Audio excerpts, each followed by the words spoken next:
Microbiology and Parasitology, West Visayas State University, presentation by Group 2.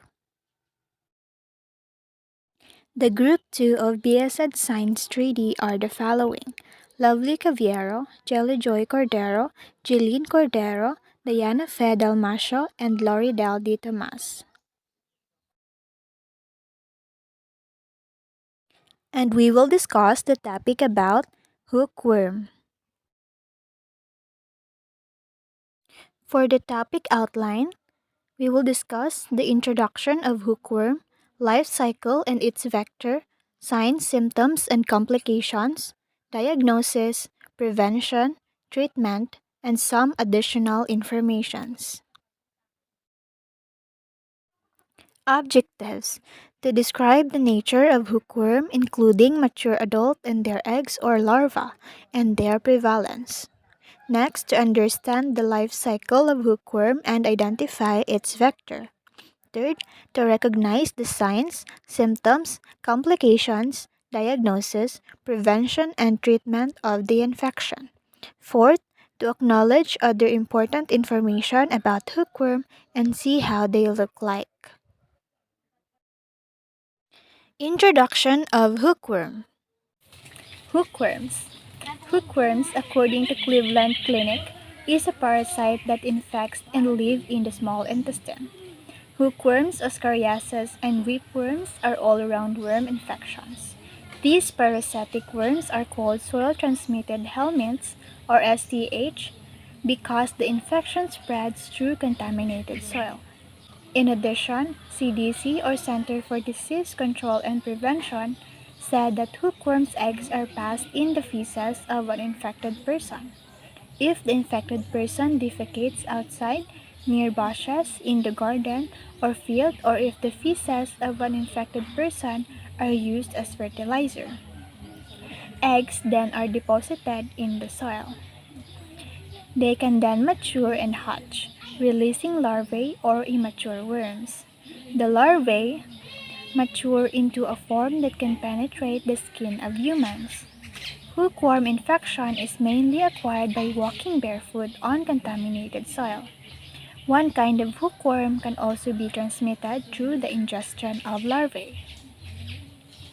In the study conducted by Murray, C.J. et al. In 1990 to 2013 of the STH group said that hookworm infections are associated with the highest global burden of disease, causing an estimated loss of 2.2 million disability-adjusted life years in 2013.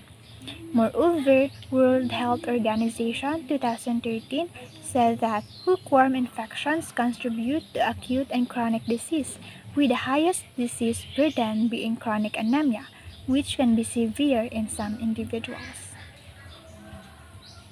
An estimated worldwide prevalence of hookworms infection is 576 to 740 million, mostly in developing areas. Both A. duodenale and N. americanus occur in America, Africa, and Asia. Only A. duodenale occurs in the Middle East, North Africa, and Southern Europe. A note from Cleveland Clinic says that hookworm disease is a common parasitic infection in many parts of the world. Most people get the parasite by walking barefoot in soil infected with hookworm eggs. If left untreated, it can lead to unpleasant and sometimes serious symptoms. A single course of medication that kills the parasites is usually enough to treat the infection. So, let's go into intestinal hookworm's life cycle, including identification of the vector. So first, eggs are passed in the stool, and under favorable conditions like moisture, warmth, and shade, larvae hatched in 1 to 2 days and become free-living contaminated soil. These released rhabditiform larvae grow in the feces and or the soil.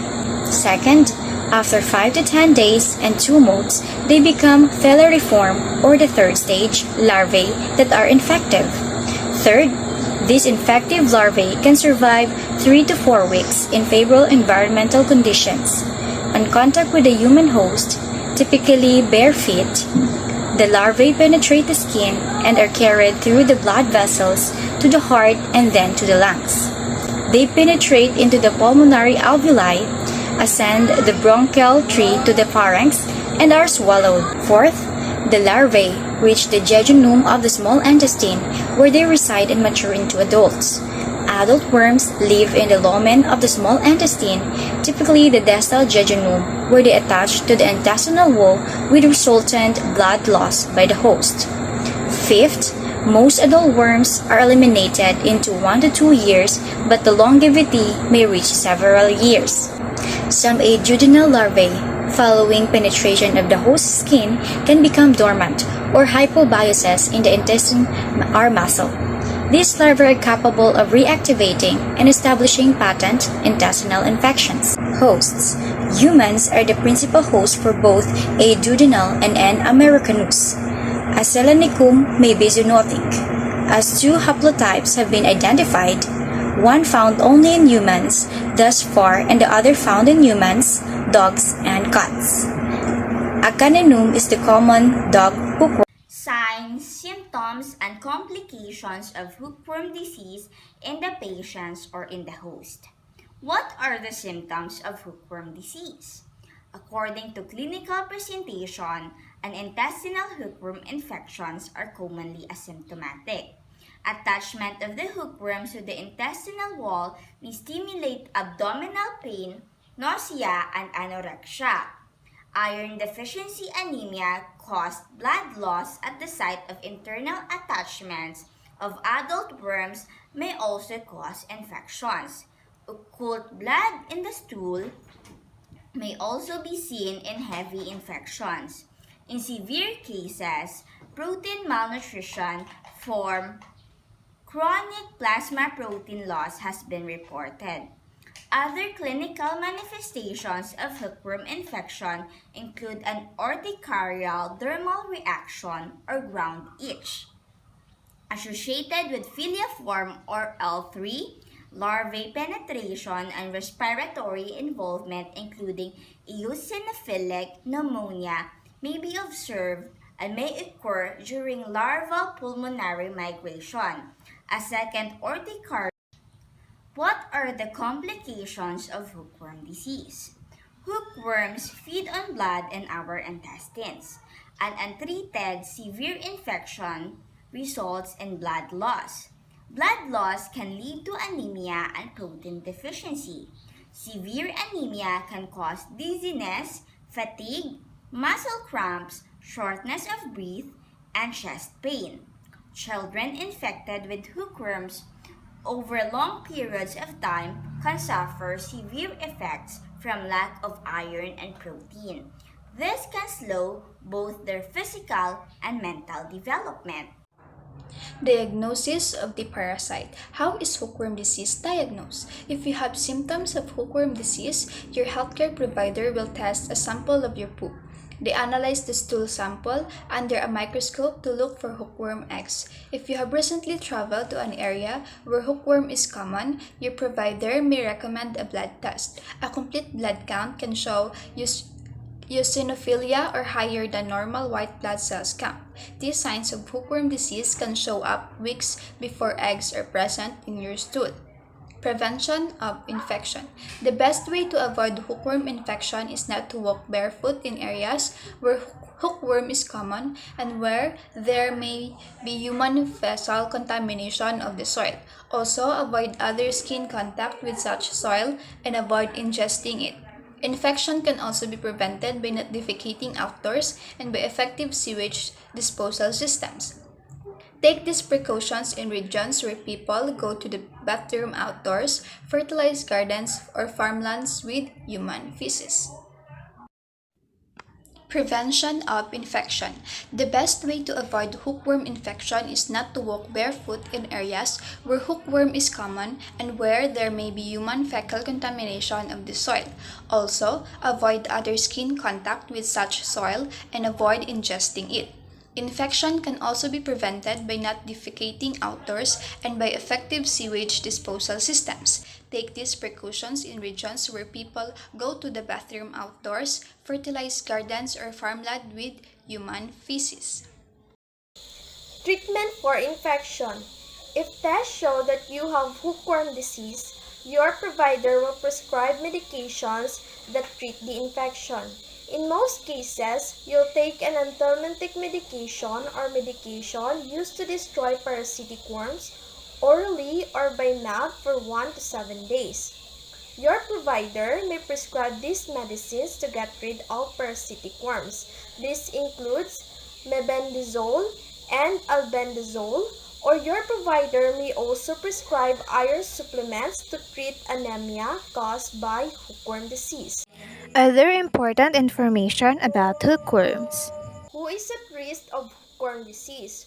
Hookworm disease affects children and adults. It is most common in warm, humid, and tropical locations. It is especially common in places lacking indoor sanitation. Is hookworm contagious? Yes, you can get hookworm by coming in contact with stool from an infected person. Hookworm infections also spread through contact with infected soil. Can you get hookworm disease from your pets or other animals?